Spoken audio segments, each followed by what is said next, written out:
Hello and बखैर रागले to all of you. मैं हूं फ़खर यूसुफज़ई और आप देख रहे हैं डिबेट विद फ़खर। आज की डिबेट में बात करेंगे मतलब पाकिस्तान इंडिया की हम बहुत बात करते हैं मुख्तलिफ चीज़ों के, पॉलिटिकल डेवलपमेंट जो होती है या इकोनॉमी के हवाले से, डिफेंस के हवाले से, आपस में डिफरेंसेस के हवाले से, हर चीज़ की हम बात करते हैं। और शायद एक साथ रहने की वजह से या फिर कुछ दो ऐसे पड़ोसी हैं जिनकी बीच में से जंगें भी हुई, तू मैं भी होती है, लेकिन फिर भी बहुत सारी चीजें ऐसे जो एक दूसरे की मिसालें दी जाती है। इंडियन डेमोक्रेसी बड़ी फेमस है, दुनिया में तो होगी, फेमस बिल्कुल होगी और है भी, लेकिन पाकिस्तान में भी उसकी बात की जाती है। और अभी इंडिया ने जैसे अनाउंस किया है कि हम एक दिन सेलिब्रेट करेंगे कि मर्डर ऑफ कॉन्स्टिट्यूशन डे। ये एक बड़ी मतलब यकीन करें जब मैंने इसको पढ़ा, और ये पाकिस्तान का न्यूज़पेपर है डॉन, उसने इसके ऊपर एडिटोरियल 2 दिन पहले पब्लिश किया, तो मुझे बड़ा अच्छा लगा। मैंने कहा यार हम भी कोई ऐसा दिन सेलिब्रेट कर सकते हैं या ऐसी कोई सोच रख सकते हैं जो इंडियन गवर्नमेंट ने ये अनाउंस किया कि हम ये मनाएंगे कि किसी को जरूरत ना हो कि कॉन्स्टिट्यूशन को छेड़े, उसको मानना या उसके अंदर कोई थोड़ी बहुत तब्दीलियां होती रहती है, अमेंडमेंट्स होती है दुनिया भर में, बट ये नहीं है कि आप उसको वायलेट करके और उसको जूतों के नीचे मतलब रौंद डाले, ये नहीं हो सकता। एक ये, और दूसरा prime minister of India Narendra Modi साहब के हवाले से वैसे तो ये एक ऐसी बात है कि जी 100 मिलियन फॉलोअर्स हैं, लेकिन as a international, as a global leader इसकी क्या इंपॉर्टेंस है। दुनिया में किसी लीडर के इतने फॉलोअर्स नहीं है, दुनिया की मैं बात कर रहा हूं। और ये मैं अपनी तरफ से नहीं बता रहा, हिंदुस्तान टाइम की बाकायदा इस पे स्टोरी मैंने पढ़ी, तो उस समय ये बात आपको बता रहा हूं, कोई हवाई बात नहीं कर रहा। इसकी वजह क्या है कि इतनी बड़ी फैन फॉलोइंग है। इंडिया में तो चले वहां उनकी हुकूमत है, लोग पसंद करते हैं, लेकिन दुनिया से, उनकी कंट्री से बाहर भी लोग उनको चाहते हैं। इन दोनों मुद्दों पे बात करेंगे आज, और हमें बात करने के लिए ज्वाइन कर रही हैं, वैसे तो एनालिस्ट है लेकिन by profession she is a lawyer, और पॉलिटिकल एक्टिविटीज में भी बड़ा बढ़ चढ़ कर हिस्सा ले रही होती हैं, और बहुत सारी चीजों पे बात करती है, रिलीजन पे भी करती है, लेकिन हम रिलीजन पे बात नहीं करते। हमारा काम उनके साथ एज ए इंडिपेंडेंट एनालिस्ट जो होते हैं, उसके जो करंट इश्यूज होते हैं उस पर ज्यादातर हमारी उनसे बात होती है। बल्कि अभी शो से पहले मैंने उनको कहा कि मुहर्रम है, 10 मुहर्रम को क्या होता है, तो उन्होंने कहा जी पब्लिक हॉलीडे होता है। मैं कहा क्योंकि पाकिस्तान में होता है, मुझे नहीं पता था कि इंडिया में भी होता है, तो ये भी उन्होंने मुझे बताया। Nazia, once again thank you very much for joining my show.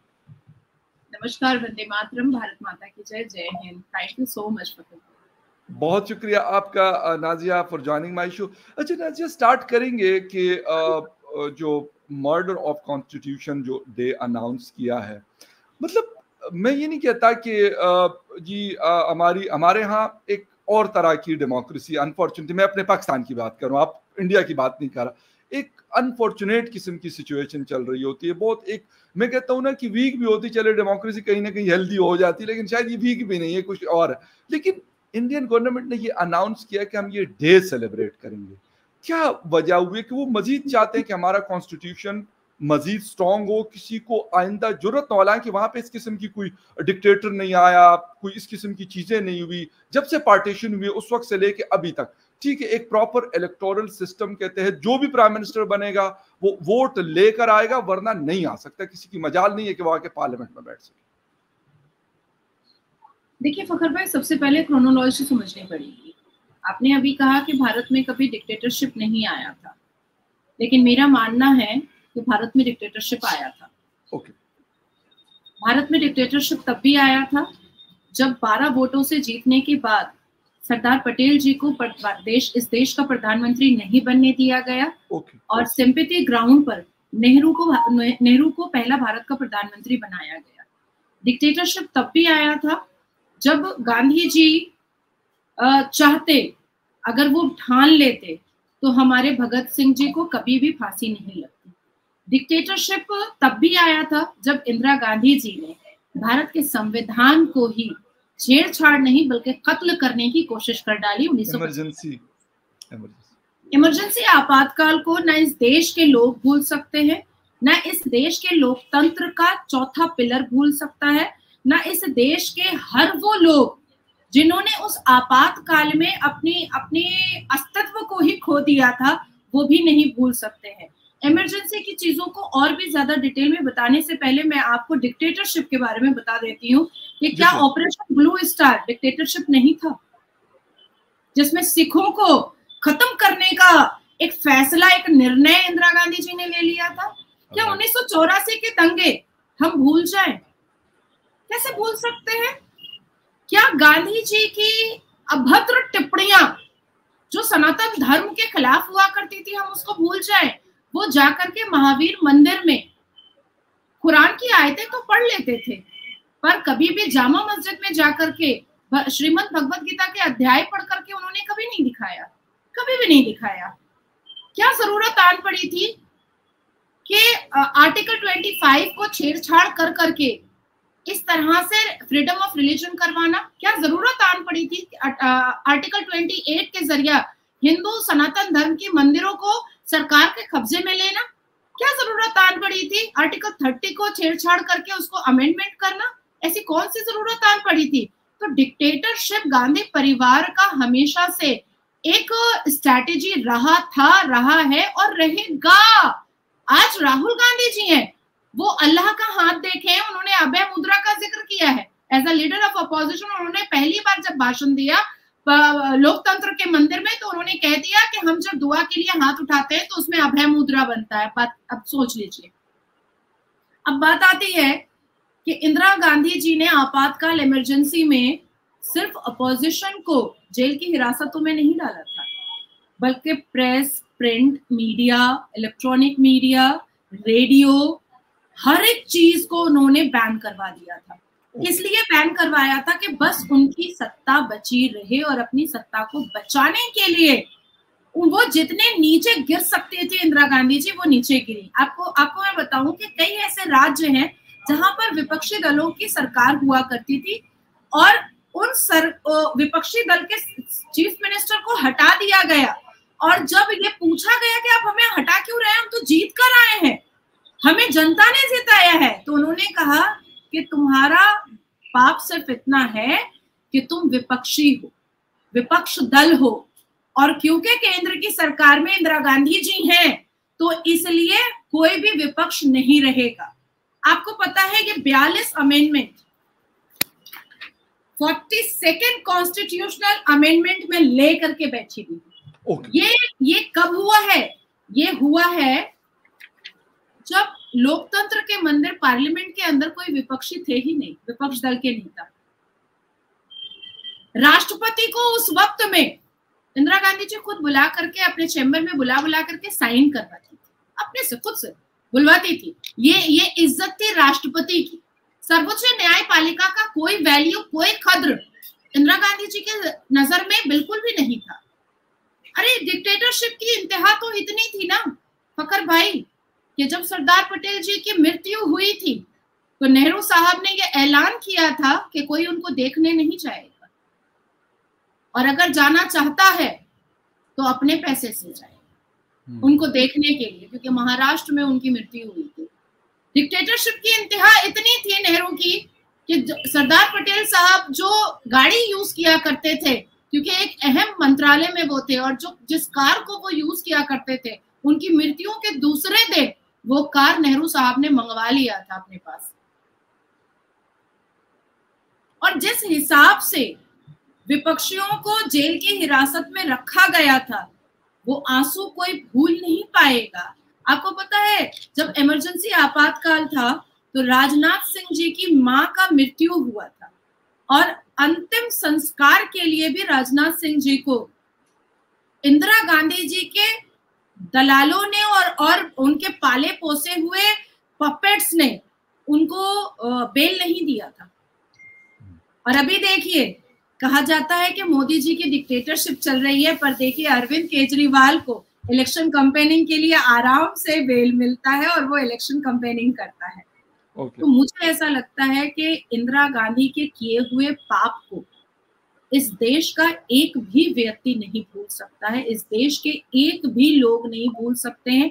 एक एक्ट निकाला था क्रिमिनल, मीसा, और मीसा एक्ट पर इंदिरा गांधी जी सारे विपक्षी दल के नेताओं को वो अरेस्ट करती थी, और जो अत्याचार उनके ऊपर वो करवाती थी वो बहुत ही दर्दनाक है। और लालू प्रसाद यादव इतने खिलाफ थे इंदिरा गांधी के, इतने खिलाफ थे कि जो अत्याचार मीसा एक्ट के द्वारा उनके ऊपर हुआ था, तो लालू प्रसाद यादव ने अपनी बड़ी बेटी का नाम ही मीसा रख दिया था, ताकि उनको वो दर्दनाक इमरजेंसी की घटना हमेशा याद रहे, इसलिए उन्होंने अपनी बड़ी बेटी का नाम मीसा रखा था।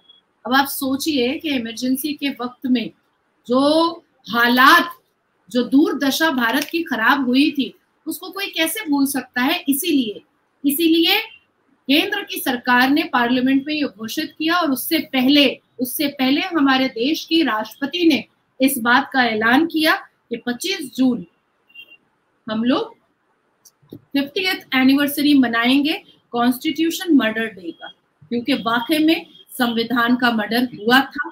और वाकई में आज राहुल गांधी जी जिस संविधान की लाल डायरी को लेकर के और कहते हैं संविधान, उसको जो लेकर के लहराते रहते हैं, क्या उनसे कोई पूछ सकता है या वो इस बात का जवाब दे सकते हैं कि अगर संविधान मानते थे तो सर्वोच्च न्यायपालिका होने के बावजूद भी all India Muslim personal law board क्या कर रहा है? संविधान होते हुए भी हमारे देश में शरिया कानून की क्या जरूरत है? संविधान होते हुए भी और सिविल के बहुत सारे जजेस होते हुए भी वक्फ बोर्ड लैंड माफिया को खोलने की क्या जरूरत है? स्कूल होते हुए भी मदरसा खोलने की क्या जरूरत है? क्या बता सकते हैं राहुल गांधी जी कि उनके नाना अब्बू और उनके नाना दादा जो भी, और नेहरू साहब ने, राजीव गांधी जी ने और इंदिरा गांधी जी ने क्या भला किया है मुसलमान बेटियों का? क्या भला किया? अरे शाहबानो और सायरा बानो का पिटीशन 1984 में जमा हुआ था, और उस पिटीशन को जमा होने से पहले शाहबानो और सायरा बानो के दरखास्त जो है, ग्रीवियांस लेटर जो है, वो राजीव गांधी जी के टेबल पर बहुत बार गए थे 3 तलाक बैन करने के लिए। हम रोज पाकिस्तान को बुरा बोलते हैं, पर पाकिस्तान में भी हिजाब का सिलसिला नहीं है, पाकिस्तान में भी 3 तलाक, इंस्टेंट ट्रिपल तलाक का सिलसिला नहीं है, और 14 मुसलमान कंट्रियों ने पहले बैन कर दिया था। लेकिन क्योंकि राजीव गांधी जी को मुसलमान पुरुषों का वोट चाहिए था, और उनको पता था कि मुसलमान पुरुष अपने घर की मुसलमान महिलाओं का कान पकड़ करके कांग्रेस को वोट करवाएंगे, इसीलिए उन्होंने शाहबानो और सायरा बानो के पिटीशन को उन्होंने रद्द कर दिया। गुजारा भत्ता जो आज 10 दिन, 1 हफ्ते पहले, लास्ट बुधवार के दिन जो सुप्रीम कोर्ट ने गुजारा भत्ता हमें 125 सीआरपीसी के तहत जो अप्रूव्ड किया, जो जजमेंट दिया, क्यों? ये तो 1984 में ही हो गया था। संविधान मानते हैं राहुल गांधी जी? अगर संविधान मानते हैं तो सर्वोच्च न्यायपालिका के उस जजमेंट को कैसे हिम्मत हुई राजीव गांधी जी की कि उन्होंने उठा करके फेंक दिया, और फेंक करके 1986 में उन्होंने वुमेन प्रोटेक्शन बिल ले आए। और उस प्रोटेक्शन बिल में क्या था कि मुसलमान मर्द अगर अपनी बीवी को तलाक देता है तो सिर्फ इद्दत के वक्त तक उसको पैसा देना पड़ेगा, और अगर बच्चा छोड़ रहा है मुसलमान मर्द अनाथ बना करके, तो 2 साल तक अपने बच्चे का खर्चा देना पड़ेगा। ये है राजीव गांधी जी। मैं पूछना चाहती हूँ राहुल गांधी जी से कि क्या सिर्फ 2 साल तक राजीव गांधी के पैसे पर राज रजे हो, या आज तक गांधी परिवार का चम्मच लेकर के तुम आज लीडर ऑफ अपोजिशन बने हो? वरना राहुल गांधी की औकात ही क्या है? गांधी के टाइटल की वजह से लोग उसको इज्जत दे भी देते हैं। अगर राहुल के पीछे में गांधी ना लगा होता तो नंगा करके मार खाता राहुल।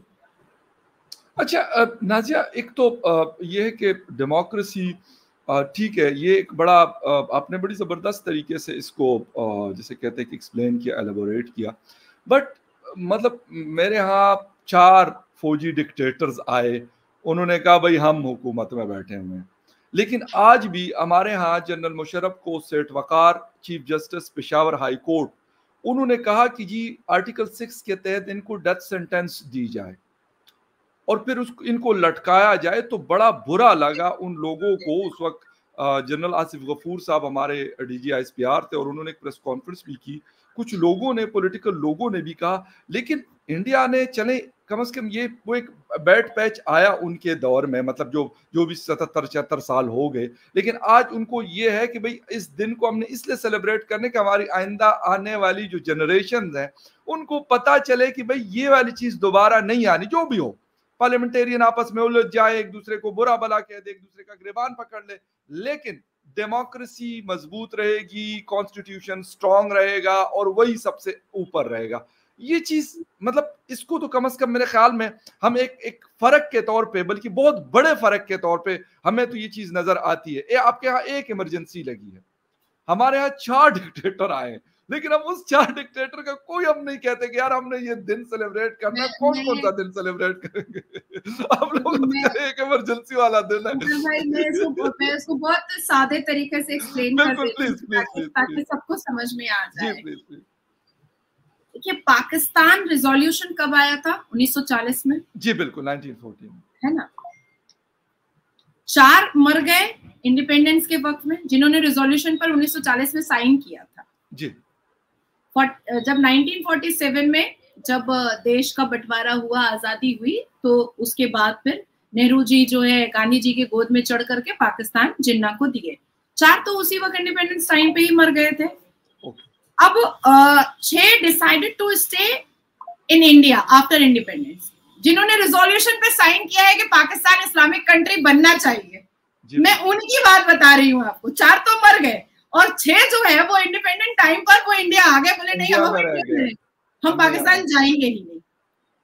उसके बाद फिर 4 जो है 7, उसके बाद 7 लोग जो है वो ट्रेटर के नाम से उनका चिट्ठा फट गया, जो पाकिस्तान की फर्स्ट सरकार ने ही बताया और लियाकत ने साइन किया था। आपके पाकिस्तान में लियाकत ने साइन किया था। जी, वो ट्रेटर है, ठीक है। अब 2 एक्सपेल हुए जो पाकिस्तान मुस्लिम लीग से जुड़े हुए थे, उनको लियाकत और जिन्ना जो है उन्होंने मिलकर के एक्सपेल कर दिया। एक सिर्फ गवर्नर जनरल बना और एक सिर्फ पाकिस्तान का प्राइम मिनिस्टर बना, और दोनों का जो मृत्यु हुआ, जो वफात हुई, वो मिस्टीरियस हुई। है ना। अब आप मुझे बताइए कि जो लोग रिजोल्यूशन पे साइन किए 1940 में पाकिस्तान बनाने की, उनमें से 4 डेड हो गए, 6 जो है वो भारत में चले आए, उन्होंने हाथ खड़ा कर दिया कि वो पाकिस्तान जाएंगे नहीं। 7 को पाकिस्तान गवर्नमेंट ने ट्रेटर डिक्लेयर कर दिया और 2 को एक्सपेल किया गया मुस्लिम लीग की तरफ से, और एक गवर्नर जनरल बने और एक प्राइम मिनिस्टर बने, मतलब 2 आदमी के सहारे पाकिस्तान इस्लामिक देश बना। और आपकी सरकार, आपके देश की सरकार कभी भी इतनी सक्षम नहीं थी कि वो उस देश को चला सकती थी। आप देखिए कि कई बार कोशिश की गई है कि एस्टैब्लिशमेंट और आर्मी का जो सबसे अहम भूमिका पाकिस्तान में है वो हटाया जाए, लेकिन जब इस चीज पर आप लोगों ने वर्क किया है, तब आप लोगों ने यही पाया है कि दंगे और ज्यादा बढ़ जाते हैं। इट्स बेटर कि आर्मी रूल करे, और पाकिस्तान की आर्मी रूल आज से नहीं है, जमाने से करती हुई चली आ रही है। अब मैं उस तरफ जाऊंगी तो बहुत ज्यादा लंबी चौड़ी डिस्कशन हो जाएगी। लेकिन भारत में एक इमरजेंसी लगी, गलती 1 हो या 1000 हो, उसको वहीं पर फुल स्टॉप लगाने की जरूरत होती है। yes, हमारा भारत देश हमेशा से जनता के हिसाब से चला है, और जनता की एक अहम भूमिका हमारे देश के नेताओं को चुनने में रहती है, और आज भी रह रही है। आज भी हमारा 2024 का जब लोकसभा इलेक्शन हुआ, 61 देशों ने पहले ये कहा कि जिस हिसाब से इलेक्शन हो रहा है ये हमें भी सीखना चाहिए और इस हिसाब से हमें भी करवाना चाहिए। बाद में उसमें 30 और देश जुड़े और उन्होंने कहा कि जिस हिसाब से ट्रांसपेरेंट इलेक्शन भारत में होता है, उस ट्रांसपेरेंट इलेक्शन को हर एक देश में सामने लेकर के आना चाहिए। अब मैं आपको बता देना चाहती हूँ कि इमरजेंसी एक बार जरूर हुआ था, लेकिन वो काला दिवस था, काला दिवस है और काला दिवस रहेगा कि आने वाले भारत में आने वाले फ्यूचर में कभी भी कोई भी अपने दिमाग में ये बात ना लाए कि गांधी परिवार के बहकावे पर या गांधी परिवार के छत्र छाया पर या गांधी परिवार के इटली में जमा किए हुए पैसे पर या गांधी परिवार के तेवर पर कोई इस भारत देश में दोबारा इमरजेंसी लगाने का सोच भी सकता है। इसीलिए ये इतना बड़ा निर्णय मर्डर ऑफ कॉन्स्टिट्यूशन दिवस हम मनाएंगे, मनाते रहेंगे, और इंदिरा गांधी के उस अभद्र काम को, उस अभद्र नेचर को, उस अभद्र बिहेवियर को, उस अभद्र एक्टिविटीज को हम कभी नहीं भूलेंगे और इस देश के आने वाले युवा पीढ़ी को हम कभी भूलने भी नहीं देंगे। बिल्कुल दुरुस्त है, और मेरे ख्याल में ये भूलना भी नहीं चाहिए। और डेमोक्रेसी को स्ट्रेंथन करने के लिए, अपने कंट्री को आगे ले जाने के लिए इस तरह की चीज़ें बहुत ज़्यादा ज़रूरी। नाज़िया, थोड़ी सी बात करेंगे prime minister of India Narendra Modi साहब की। एक दफ़ा फिर, क्योंकि थर्ड टाइम प्राइम मिनिस्टर बन चुके हैं और पहली दफ़ा इंडियन हिस्ट्री में कि वो बने हैं, लेकिन उनकी पॉपुलैरिटी पहले भी बहुत ज़्यादा थी। लोग बड़ा, मतलब जिसे कहते हैं कि हाथों हाथ लेते हैं, बड़ा पसंद करते हैं, इसीलिए वो तीसरी दफ़ा प्राइम मिनिस्टर भी बने। ट्विटर के ऊपर उनकी फैन फॉलोइंग अभी 2 दिन पहले 100 मिलियन क्रॉस कर गई। लेकिन ये सिर्फ ये नहीं है कि इंडियन लोग उनको फॉलो करते हैं। मतलब मैं उस दिन भी बता रहा था कि मैं पाकिस्तान में बैठ के मैं उनका फॉलोअर हूँ, इस तरह के और भी होंगे। मैं एक बात बता रहा हूँ, मतलब एक एग्जांपल दे रहा हूँ। मैं ये नहीं कि सिर्फ फखर यूसुफजई उनको फॉलो कर रहे होंगे, पाकिस्तान से हो सकते और भी हजारों के हिसाब से हो सकते। बट एक बात बता रहा हूँ कि मैं यहाँ पाकिस्तान में बैठ के मैं कहता हूँ कि हाँ ठीक है, मोदी साहब क्या चीजें वहां चल रही है, तो मैं आराम से उनके ट्विटर हैंडल पे जाता हूँ, मुझे सारी अपडेट्स मिल जाती। लेकिन पॉपुलर है एज ए ग्लोबल लीडर, किसी लीडर के पास इतनी फैन फॉलोइंग नहीं है जितनी कि उनके पास है। क्या वजह है ऐसी कि नरेंद्र मोदी साहब अपने इंडिया में होंगे, चले वो तो उनका मुल्क है, लेकिन बाकी जगहों पे भी काफी पॉपुलर है। रशिया जाएं, यूरोप जाएं, अमेरिका जाएं, ऑस्ट्रेलिया चले जाएं, मतलब बड़े बड़े फेमस हैं। अगर भाई, सबसे पहले तो ये बताऊंगी कि वाकई में मेरे भारत के प्रधानमंत्री ग्लोबल लीडर हैं और लोग उनको सुनना, उनकी एक्टिविटीज को देखना, वो जिस हिसाब से अपनी जिम्मेदारियों को निभाते हैं, उस एनर्जेटिक एक्टिविटीज को देखना लोग बहुत पसंद करते हैं। और उनकी अपनी एक जबरदस्त फैन फॉलोइंग अपनी खुद की है, और वो आज से नहीं है। वो जब पहली बार गुजरात के मुख्यमंत्री बने थे तब से उनकी फैन फॉलोइंग है। आज लोग उनको ज्यादा देख रहे हैं, आज इस बारे में तबसरा हो रहा है, लेकिन जब गुजरात में उनका वो पहली बार मुख्यमंत्री बने थे तब भी विदेश के बहुत सारे ऐसे लीडर हैं जो उनको फॉलो करते थे और उनकी एक्टिविटीज को देखना पसंद करते थे, क्योंकि हमेशा बिल्कुल ट्रांसपेरेंट बात करना और संवैधानिक बात करना।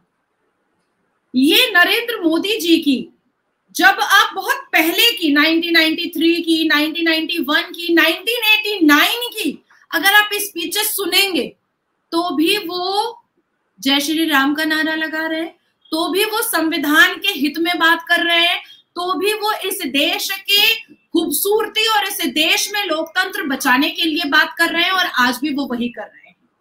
और जिस हिसाब से मनमोहन सिंह की सरकार या 53 साल जो कंटिन्यूअसली 53 साल जो कांग्रेसियों ने इस देश को एनाकोंडा की तरह सक कर लिया।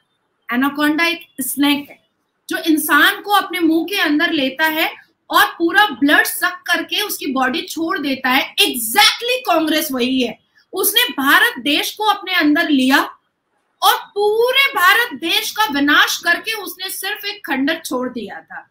अब एक व्यक्ति आया, नरेंद्र दामोदर दास मोदी। पूरी दुनिया को पता था कि भारत के जीडीपी खराब है, भारत का इकोनॉमिकल कंडीशन खराब है, भारत का फाइनेंशियल कंडीशन बहुत क्राइसिस में चल रहा है, भारत की योजनाएं कुछ भी नहीं है, भारत का डिफेंस बहुत नीचे गिर चुका है, भारत के डिफेंस में कोई भी इंपॉर्टेंस वैल्यूबल चीज नहीं है। ये पूरी दुनिया को पता था, ये पूरी दुनिया जानती थी। उसके बाद मात्र 3 साल में जो जीडीपी हाइक करने लगा, हमारा डिफेंस हाइक करने लगा, हमारा इकोसिस्टम हाइक करने लगा, हमारा फाइनेंशियल क्राइसिस धीरे धीरे खत्म होने लगा, बायलैटरल और ट्रेड के रिलेशंस हमारे बहुत इंप्रूव होने लगे। जितनी योजनाओं का घोषणा हमारे भारत के प्रधानमंत्री मोदी जी ने किया, वो योजनाएं घर घर तक उन्होंने पहुंचाया और उसके डेटा उन्होंने सामने रख दिए। यहाँ तक कि जिन परिवारों को योजनाएं मिली है उनके घर भी जाकर के भारत के प्रधानमंत्री मिल करके चले आए और चाय पी करके चले आए घर में। तो चीजें बहुत ट्रांसपेरेंट दिखी, ठीक है। इसलिए उनकी लोकप्रियता धीरे धीरे बढ़ती चली गई कि ये व्यक्ति जो बोलता है वो करके दिखाता है। अब आती है बात कि देखिए, जो लोग भारत के प्रधानमंत्री मोदी जी को सुनना पसंद करते हैं वो तो सुनते हैं, लेकिन जो भारत के प्रधानमंत्री मोदी जी से नफरत करते हैं वो और ज्यादा सुनते हैं।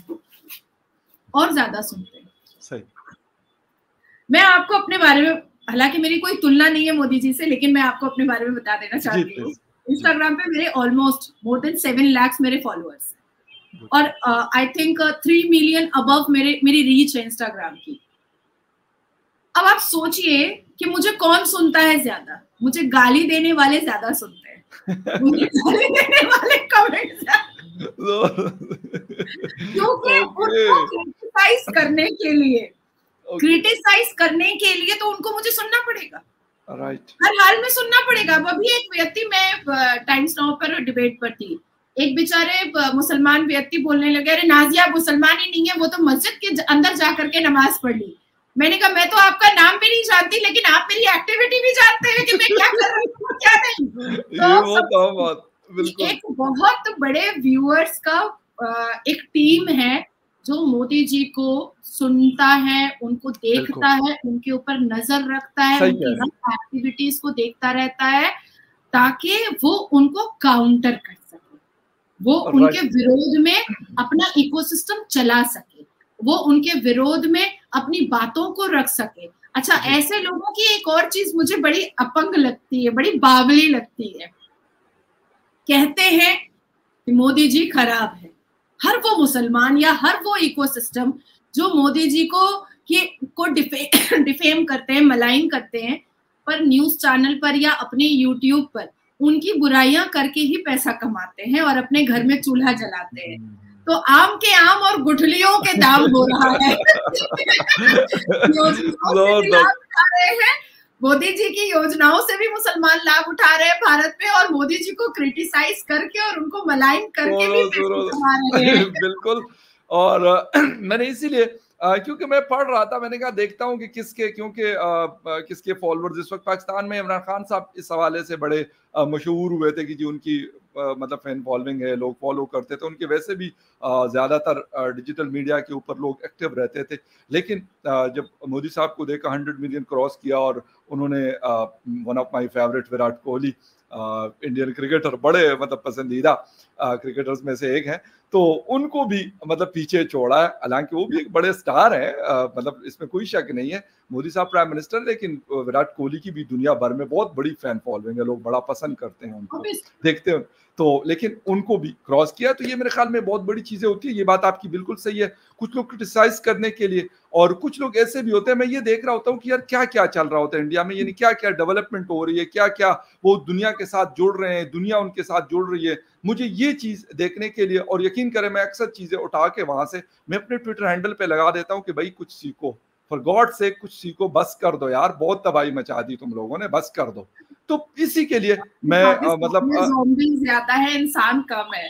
बस क्या कह सकते हैं नाजिया, बस बात वही है कि जितनी मर्जी हम बात बहुत करते हैं और करते रहेंगे। ये नहीं कि ये बात हम मैं आप या हमारे जैसे और बहुत सारे लोग, इवन पाकिस्तान में रहने वाले बहुत सारे लोग ये बात करते हैं, और करती रहनी चाहिए।